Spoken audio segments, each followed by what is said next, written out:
Oh my goodness, artists, I am so excited to turn these into jack-o'-lanterns. So hopefully you've got your painted pumpkin. And last week we did some print making with a brayer, layered on some black paint, and then did a ghost print and a dark print. You should each have 2. If you are willing to share with a friend who was absent last week, that would be such a nice gesture. So let's go ahead and get started here. I'm gonna set these aside for now, and let's finish our pumpkin. The very first thing we're gonna do today is make a shade. Everybody put your shades on, you know, your sunglasses. Think about what color sunglasses are. You know, think about that. They kind of darken the world. They make it so that you can look out on a bright day. They shade the light. A shade has black in it, and it is a darker version, a darker value of a color.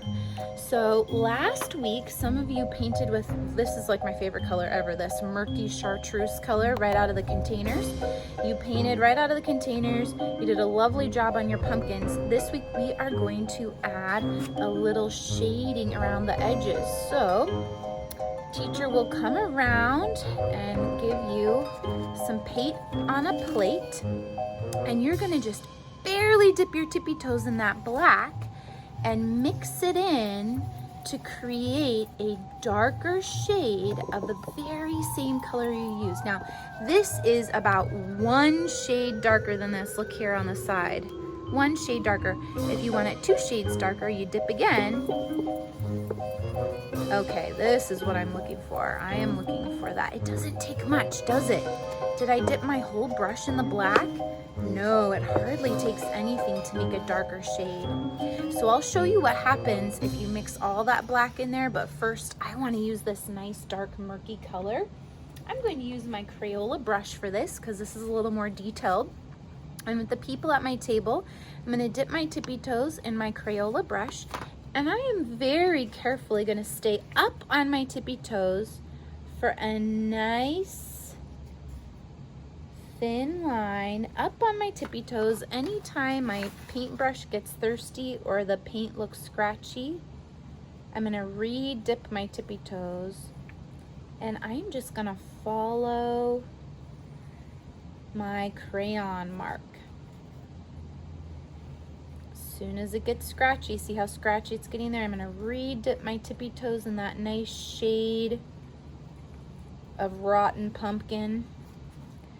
Rotten pumpkin, pass it on. Rotten pumpkin, pass it on. Rotten pumpkin, pass it on. You're a rotten pumpkin. Oh, how dare you? How dare you call me a rotten pumpkin? I'm just working my way around the pumpkin, dipping my tippy toes, staying up high on my tippy toes for a thin line. Here's what happens if you use light pressure up on your tippy toes. You get a nice thin line. Here's what happens if you use heavy pressure and do not stay on your tippy toes. Would you please practice that before you do your outline? All right, practice heavy pressure. Look at that really thick line. Practice light pressure up on your tippy toes. We want to use light pressure up on our tippy toes. I'm going to finish painting my entire pumpkin, and I'll meet you right back here.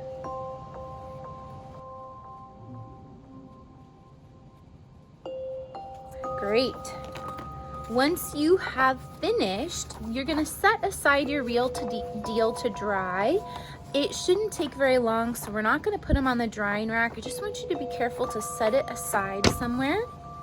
And table by table, as you finish, you will come up to the soapy water, and everybody say stir, stir, stir. In the bottom of your soapy water, so I'm actually brushing the bottom of my bucket. I'm not splashing, am I? Nope. Am I gonna tap, tap, tap? No, thumbs down. I'm going to wipe on the lip, and I'm gonna test it on the rag. Looks clean. I can leave it on the tray and go back to my seat. While your shaded outline is drying at your seat, you're gonna need a couple of items. From your tray, I want you to find 2 large squares, rectangles of white paper. These are going to be our eyeballs for our pumpkin, and a circle tracer. Some of you have big pumpkins, so you can use big eyeballs. If you have a smaller pumpkin, maybe you want to use a smaller eyeball tracer. All right, so think about how big your pumpkin is. Ooh, that's kind of cute. Maybe you want to use 2 different sizes of eyes. All right, I'm going to use the big ones. Or actually, can you see if I'm tracing with this? Maybe I should use a smaller one so you can see me trace. All right, I'm going to lay down my tracer, and just like you always do in art class, you're going to hold your tracer in one hand, pencil in the other. Don't let your tracer move. Oh, I ran into my fingers. What do? Without letting my tracer move, I move my hand out of the way and I connect the lines. Let's see an instant replay of that. I'll do a big circle this time. So hold your tracer so that it won't move. Trace everywhere you can with your fingers out of the way. Oh no, I ran into my finger. What do? I rotate, I pivot, I move my fingers but not my tracer, and I connect the lines. Awesome. Now you're going to need a pair of scissors. And remember, in art class, we always turn our paper, not our scissors. I cannot wait to see all the beautiful, smooth circles my artists are going to make. And remember, my pumpkin has 2 silly sizes of eyes, so nice smooth circle. Oops, got some green paint on there. And I like to cut on the inside of my pencil line so that my pencil line disappears. We don't want any pencil lines on our real deal, do we? Pencil lines are like practice lines, and this is our real deal. We don't want any pencil lines on there, so I just get rid of the pencils by cutting them out. See how the pencil mark is still on my white paper? That's gonna go in the trash. You can take a trip to the trash. Excellent. And I don't know if you remember all the way back to line monsters, but the second thing we're gonna cut are pupils for these eyes. All right, so you're gonna need 2 small pieces of paper and a small tracer. And again, oops, I ran into my finger. Move your finger, not your tracer. Move your finger, not your tracer. Smaller circles are a little harder, aren't they? If you wind up with a pencil mark, you can go ahead and erase it, or do what I do and just make sure, like when your name is kissing the table, that your pencil line is kissing your project. All right, so let's go ahead and glue these. We're still waiting for our pumpkins to dry, so let's glue our pupils on our eyeballs. So messy mat, we use our messy mat. Pencil side gets the glue.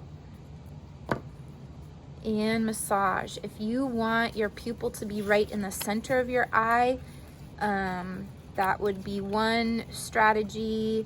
So your pumpkin's looking straight at you, or you could make your pumpkin looking off to the side. And because I don't have these glued down yet, I could make him looking that way. Ooh, I think I'm gonna do that. So glue on the pencil side. And what do? Do we just slap it on there? Oh, what's that? Massage, you say? Yes, that's correct. And Mrs. Van Sickle, you have dirty hands.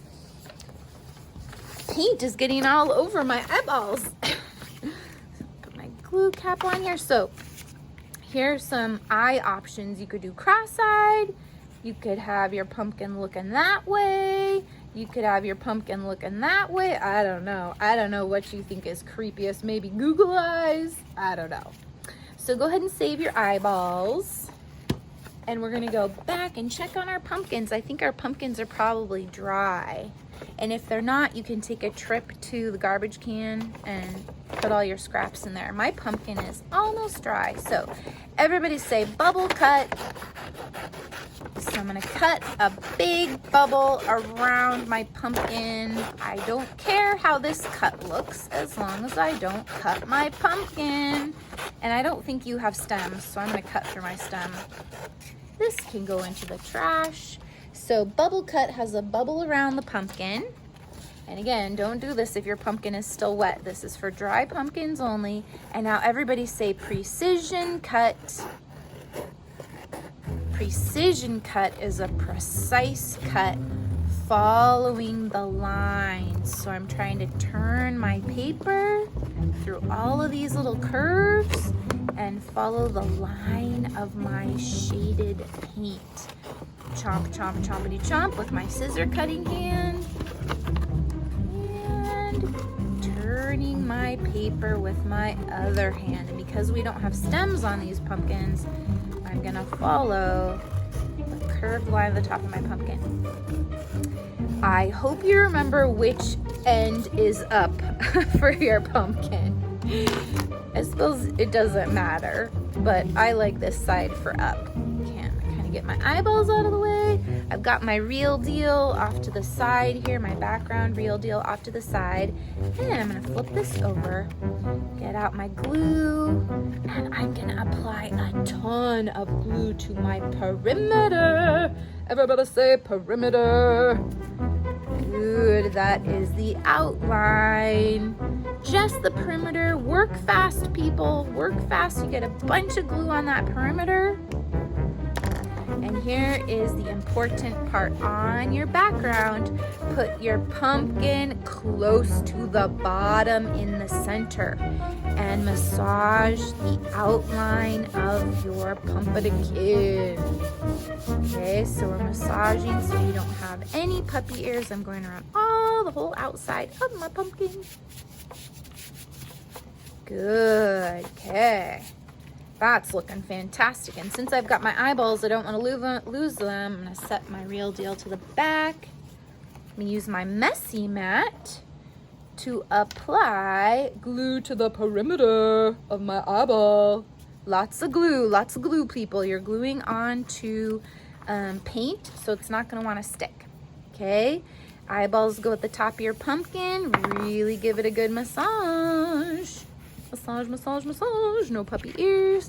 Real deal to the side. Messy mat. Glue around the perimeter. Lots of it. Lots of the glue. Yeah, I think that's super cute. I'm going to make my pumpkin looking this way. All right. The next thing you are going to do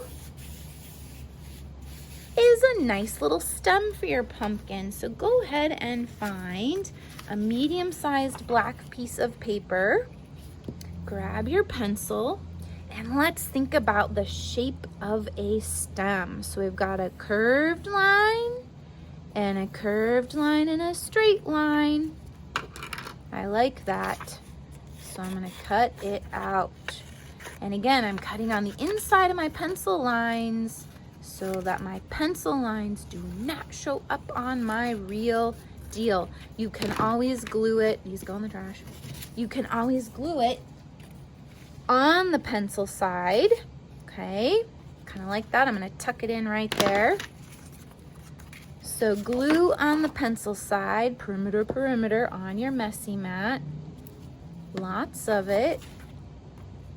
And I'm going to tuck that right in behind my pumpkin at the center top. And I'm going to massage. All right, now comes the really fun part. You get to decide what kind of mouth and nose you want your pumpkin to have. So I'm going to get a larger piece of paper.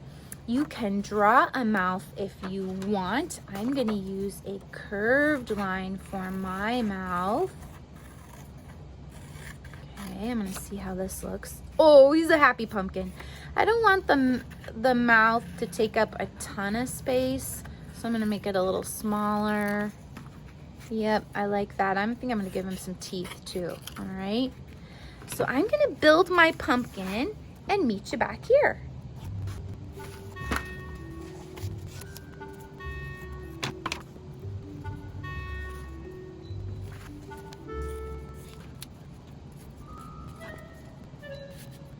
All right, artists, maybe you want your pumpkin to have some expression to him or her. I've just added eyebrows to my pumpkin. My pumpkin took an evil turn here from a happy pumpkin to kind of a, creepy, scary pumpkin. So pick a pumpkin from the pile. You can make a face and a great big smile. Pick a pumpkin round and clean. Then you'll be ready for Halloween. Halloween, Halloween, then you'll be ready for Halloween. Can't wait to see what you come up with for your pumpkins. Remember to put caps on glue. Remember to throw away all of your scraps. Close your scissors and put them in the cup. Clean up after yourself. No puppy ears. Look, my eyebrows want to escape, so I'm going to keep massaging those. Great job, artists.